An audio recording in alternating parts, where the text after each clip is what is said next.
party sued by or against a firm and person carrying on a business in names other than their own.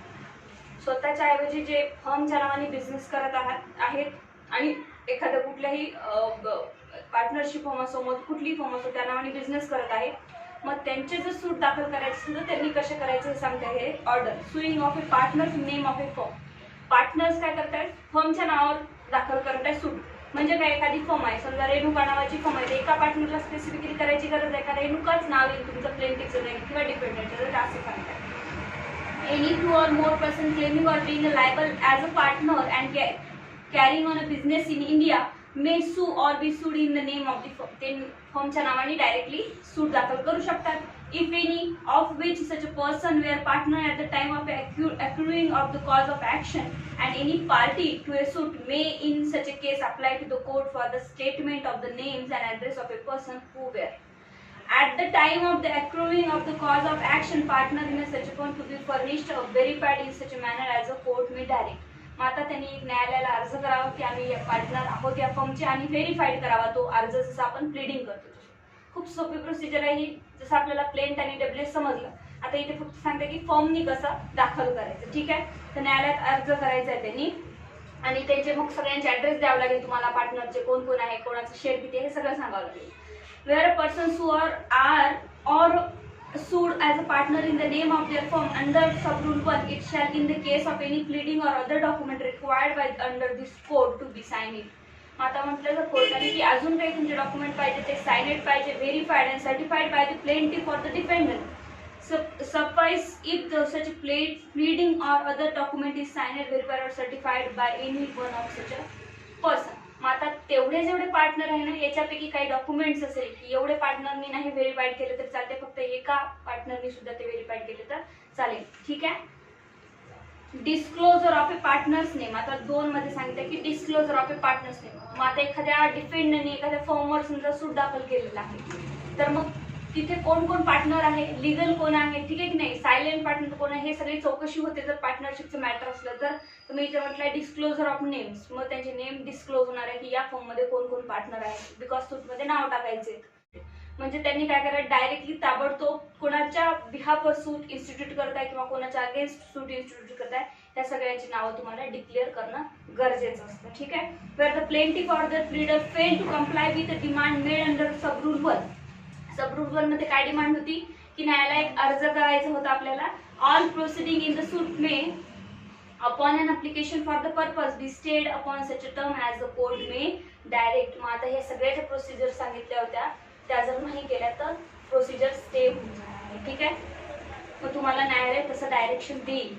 Where the name of a partner are declared in the manner referred to in sub-rule 1, the suit shall proceed in the manner and the same consequences in all respects shall follow as if they had been named as a plaintiff in the plaint. म्हणजे जशी दाव्याची कार्यवाही सुरू असते आपली, ठीक आहे की नाही, सूट प्रोसीड कसा होईल, ज्या सूटचं प्रोसिजर आहे आपली त्या सूटमध्ये प्रोसिजर होईल. Provided that all proceeding shall nevertheless continue in the name of a firm but the name of a partner discloses in the manner specified in sub rule shall be entered in the decree. मग आता जेव्हा court तुम्हाला decree देणार आहे तर फर्मच्या नेमवरच देणार नाही नुसती, तर पूर्ण पार्टनर जेवढे तुमचे पार्टनर आहे तेवढ्यांचं नेम सुद्धा डिक्रीवर येणार आहे. ठीक आहे. आता सर्व्हिस. सर्व्हिस म्हणजे काय, वेअर अ पर्सन आर सूड as a partner in the name of their firm the summons shall be serve either. आता बघा काय म्हटलं आहे, जेवढे पार्टनर आहे किंवा एखाद्या फर्मवर जर समन्स पाठवायचं असेल तर कसा पाठवणार court, upon any one or more of the partner. एक तर एकावर पाठवेल किंवा गरजेचं असेल तर एकापेक्षा अधिक पार्टनर्सवर सुद्धा काय करू शकतो, समन्स सर्व करू शकतो, म्हणजे नोटीस पाठवू शकते की कोर्टातून हजर राहा म्हणून. ॲट द प्रिन्सिपल, हे परीक्षेत येत नाही, प्रिलिम्स मध्ये वगैरे काहीच विचारत नाही, पण एक जस्ट वाचून घेऊया. At the principal place at which the partnership business is carried on within India upon any person having at the time of service the control or management of a partnership business there. मग आता कुठे पाठवणार आहे, ठीक आहे की नाही, म्हणजे समन्स कुठे पाठवणार तर प्रिन्सिपल प्लेस म्हणजे जिथे त्यांचा बिझनेस चालतो तिथे पाठवणार. पार्टनरशिप फॉर्म कुठे कॅरिंग होते त्या जागेवर तुम्हाला समन्स पाठवण्यात येणार आहे.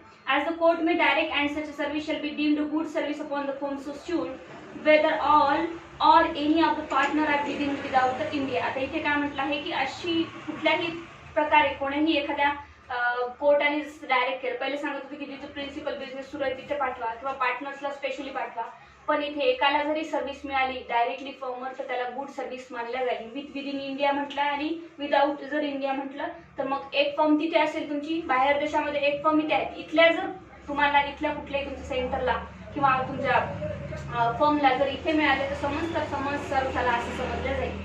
Provided that in the case of a partnership which has been dissolved to the knowledge of the plaintiff before the institution of the suit, the summons shall be served upon every person within India whom it is sought to make liable. बघा आता डिझॉल्युशन of पार्टनरशिपचा जर सूट असेल ना तर प्रत्येकाला notice तुम्हाला द्यावी लागते. म्हणजे आता हे सगळे पार्टनर्स आहेत, 4 पार्टनर आहेत. 4 पार्टनरपैकी एका पार्टनरनी म्हटलं की मला आता बिझनेस कंटिन्यू करायचा आहे, ठीक आहे की नाही, डिझॉल्व करायची फर्म, त्याच्यासाठी जर कोणी सूट दाखल केला असेल तर प्रत्येक पार्टनरला स्पेशल नोटीस पाठवावी लागेल तुम्हाला. बट कोणीतरी तिला एक डिपेंडंट आहे आणि वेगळेच 4 पार्टनर आहेत, त्यात तो डिपेंडंट मात्र एकाही फर्मला पाठवू शकतो, ठीक आहे. Right of a suit on death of a partner. आता बघा इथे काय म्हटलं आहे, जर एखाद्या पार्टनरची डेथ झाली तर सूट समोर जाणार का, कंटिन्यू होणार का, इथे बघूया. सूट खूप सारे पार्टनर्स आहे आणि तिथे नेसेसरी नाही आहे की एक पार्टनर गेल्यानंतर म्हणजे डेथ झाल्यानंतर लिगल रिप्रेझेंटेटिव्हनी तिथे यावंच असं जर गरज नसेल तर तिथे लिगल रिप्रेझेंटेटिव्ह आणण्याची गरज नाही, सूट तुमचा कंटिन्यू होऊ शकतो, ठीक आहे की नाही. Nothing in this sub rule 1 shall limit or otherwise affect any right with the legal representative of the deceased may have. जर तुम्हाला मग करायचं असेल कोणाला म्हणजे लिगल रिप्रेझेंटेटिव्ह करायचं असेल, ठीक आहे की नाही, की अफेक्ट करत असेल कोणाला तर तुम्ही ते करू शकता. To apply to be made a party to the suit. मग आता त्यांना सांगावं लागेल तुम्हाला की पार्टी टू द सूट बना म्हणून. To enforce any claim against the survivor or survivors. म्हणजे जे कोणी सर्वायव्हर आहे त्यांना क्लेम एन्फोर्स करणे म्हणजे त्यांना समोर आणणे हे गरजेचं असेल तर तुम्ही आणू शकता, अदरवाईज पार्टनरशिपमध्ये गरजेचं नाही, ठीक आहे. नोटीस इन व्हॉट कॅपॅसिटी सर्व. आता कुठल्या कॅपॅसिटीमध्ये नोटीस सर्व करायची. Where summons is issued to a firm and is serve in the manner provided by rule 3. Every person upon whom it is served shall be informed by notice in writing given at the time of such a service, whether he is served as a partner or a person having the control of management of the partnership business, or in both character, and in default of such notice the person served shall deemed to be served as a partner. हे बघा तुम्हाला जी notice पाठवत आहे ते इथे capacity म्हणजे काय म्हटलं की कॅपॅसिटी मीन्स तुम्ही पार्टनर आहात म्हणून तुम्हाला नोटीस पाठवत आहे. मग सपोज तुम्ही जर पार्टनर नसेल पण तिथे काहीतरी तुमची इन्व्हेस्टमेंट असेल आणि तिथे पार्टनरशिपचा कुठेतरी इफेक्ट येतो आहे तरी तुम्हाला सर्व्हिस ऑफ समन्स होणार आहे, ठीक आहे. कॅपॅसिटी मीन्स माझी समजा तुम्ही 3 जण पार्टनर आहात, तुम्ही 2 जण पार्टनर आहे, ही पार्टनर नाही, ही काहीतरी सायलेंट काम करते, असिस्ट करते या पार्टनरशिप फर्मला, हिचा शेअर मध्ये काहीही संबंध नाही आहे. मग जेव्हा शेअर मध्ये संबंध नाही आहे ना काही तर हिचं काय गरज नाही कोर्टाला की यांना नोटीस पाठवावी. पण कुठेतरी संबंध असला तर तुम्हाला deemed to be an partner मानलं जाईल आणि तुम्हाला कॅपॅसिटी आहे समन्स सर्व करण्याची असं सांगितलेलं. Appearance of a partner. मध्ये अपीअरन्स कसं गरजेचं आहे. जर पार्टनरशिप फर्म डिझॉल्युशनचं मॅटर असलं तर होतं तिथे. No appearance except by partner. आता पार्टनर एक्सेप्ट बाय पार्टनर, जो पार्टनर नाहीच आहे, ठीक आहे, मी आता जसं शिवानीचं उत्तर दिलं तिचं शेअरच बनत नाही कुठे, मग तिला येणं गरजेचं नाहीये. किंवा एखादा पार्टनर रिटायर झालेला आहे, ठीक आहे की नाही, पण तुम्हाला माहिती नव्हतं की रिटायर झालं, तुम्ही नोटीस पाठवली त्याला कोर्टाने.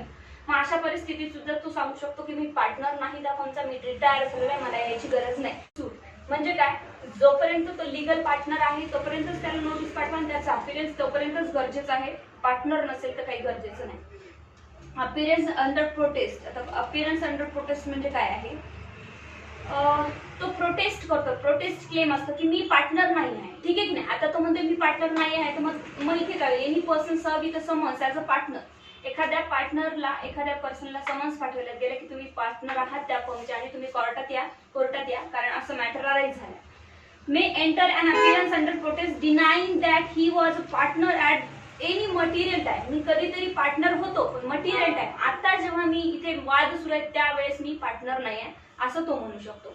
On such appearance being made either the plaintiff or the person entering the appearance may at any time before the date fixed for hearing and final disposal of the suit apply to the court for determining whether that person was a partner of the firm and liable as such. मग आता आहे किंवा नाही यावर objection कोणी दुसरं घेईल, की ठीक आहे की नाही, डिपेंडंटनी जर त्याला समन्स पाठवला असेल किंवा प्लेंटिफनी, तर ज्याला ऑब्जेक्शन घ्यायचं तो ऑब्जेक्शन घेईल आणि याच्यावर हिअरिंग होईल आणि ठरवलं जाईल की तो पार्टनर आहे की नाही. बट डिनाय करायचं ऑब्जेक्शन तुम्ही इथे घेऊ शकता की मी पार्टनर आहे की नाही, याला प्रोटेस्ट करणे म्हणतात. आता बघायचं काय म्हटलं, इफ ऑन सच ऍप्लिकेशन, आता पहिले जे ऍप्लिकेशन पाठवलं तो court hold that he was a partner. ठीक आहे, कोर्टाने ठरवलं की हा पार्टनर आहे at the material time. At the material time म्हणजे काय, आता जेव्हा वाद सुरू आहे ते तिथपुरतं. समजा जर आज पार्टनर म्हणून तो रिटायर झाला आहे, तिथून 2 महिन्यानंतर तुमच्यामध्ये काहीतरी वाद झाला, वाद म्हणजे मी सूट नाही, वाद झाला 2 महिन्यानंतर, तेव्हा तो पार्टनर नव्हता. मग आता जर सूट दाखल केला तर त्या पार्टनरचा काहीही संबंध नाही.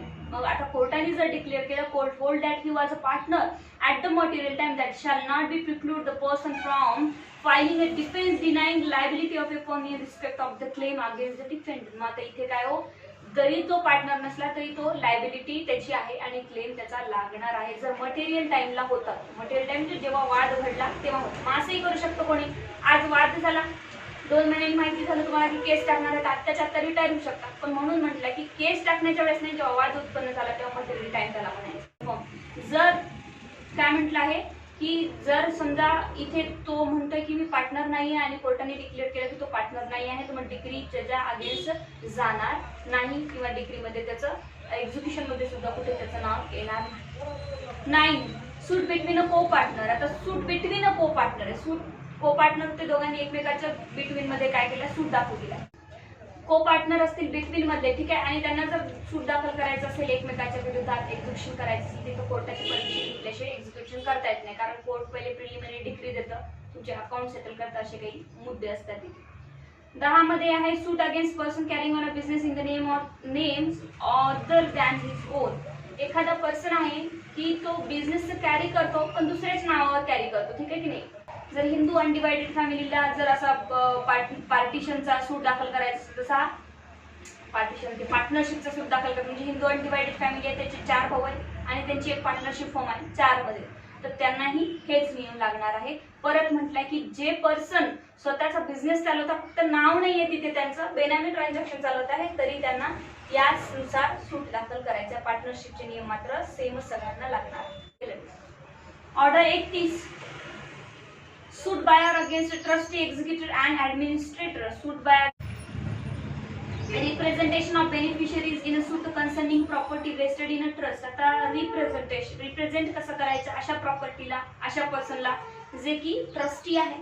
मग आता vested in the trust in all suit concerning a property vested in a trustee, executor or administrator where the contention is between the person beneficially interested in such a property and the third person, the trustee, executor or administrator shall represent the person so interested, and it shall not ordinarily be necessary to make them parties to the suit, but the court may if things fit order them or any of them to be made parties. आता बघा कोण कोण आहे तुमची, माझी एक property आहे, मी ती ट्रस्टला दिलेली आहे, ठीक आहे की नाही. आता ते ट्रस्टीला अधिकार आहे, आपण क्वेश्चन पाहिले हे पण आय थिंक आपण स्पेसिफिक मध्ये पाहिलं, सेक्शन 11 मध्ये पाहिलं का.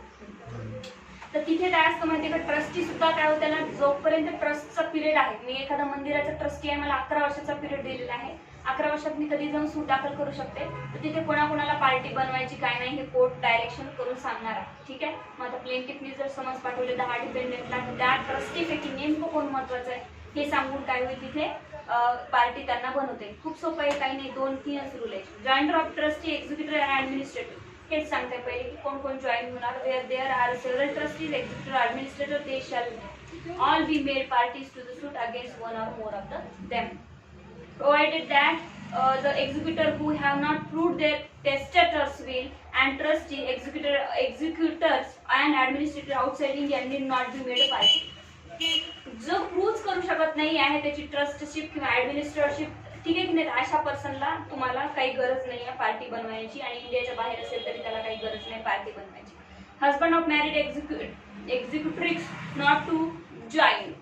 जर एखादी स्त्री असेल तर मग ती स्त्री जर जॉईन व्हायची इच्छा नसेल किंवा तिच्या हजबंडवर हे लादू शकत नाही. तुम्ही आपण कालही पाहिलं, ठीक आहे की नाही, मॅरेजच्या याच्यामध्ये जर पर्सनल लायबिलिटी उचलत असेल हजबंड तरच. म्हणजे एखादी स्त्री होती, ठीक आहे, आणि प्लेंटिफनी तिला डिफेंडंट म्हणून समन्स पाठवलं, ती ट्रस्टी होती. मग आता तिला डिपेंडंट म्हणून समज पाठवला तर ती काय म्हणते माझ्या जागेवर कोण येणार, माझा हसबंड येणार, तर असं होणार नाही unless the court direct otherwise. पण जर कोर्टाने जर परमिशन दिली तर ठीक आहे. The husband of a married trustee administratrix executrix shall not as such be a party to a suit by और अगेन्स्ट. ठीक आहे. मग तिच्या हसबंडची लायबल तो पर्सनली नसणार आहे. ठीक आहे.